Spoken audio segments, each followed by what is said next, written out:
NEET எக்ஸாமுக்காக sambar வடகரையில இருந்து வந்திருக்கோம். இந்த கலெக்டர் ஸ்கூலுக்கு வந்திருக்கோம். ஸ்கூலுக்கு வந்ததுல இருந்து நிறைய பேர் காலையில பஸ் ஸ்டாண்ட்ல வெளியில தான் உட்காந்துருந்தோம். இருக்க இடம் இல்ல. இப்ப மதியானத்துக்கு வர போன வருஷம் போனதுல வந்து தண்ணி கூட எங்களுக்கு கிடைக்கல.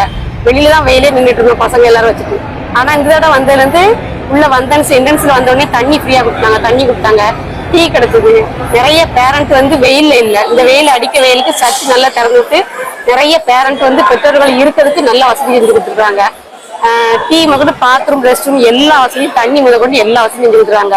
இதுல எங்களுக்கு பெற்றோர்களுக்கும் சந்தோஷம், குழந்தைகளுக்கும் சந்தோஷம். இதே மாதிரி எல்லா இடத்துலயும் குழந்தைகளுக்கு இந்த வசதியை கொஞ்சம் செஞ்சு கொடுத்தாங்கன்னா அடுத்த வருஷம் நீட் எழுத வர பசங்களுக்கு ஒரு நல்ல ஒரு வாய்ப்பா இருக்கும். சார், பண்பொழியில இருந்து வரேன். என்னோட பொண்ணு நீட் எக்ஸாம் எழுத வந்திருக்காங்க. இந்த கதிட்டல் பள்ளியில வந்து எழுத வந்திருக்காங்க.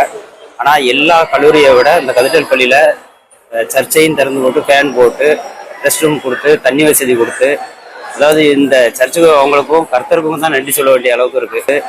அதாவது இந்த சர்ச்சுக்கு அவங்களுக்கும் கர்த்தருக்கும் தான் நன்றி சொல்ல வேண்டிய அளவுக்கு இருக்கு.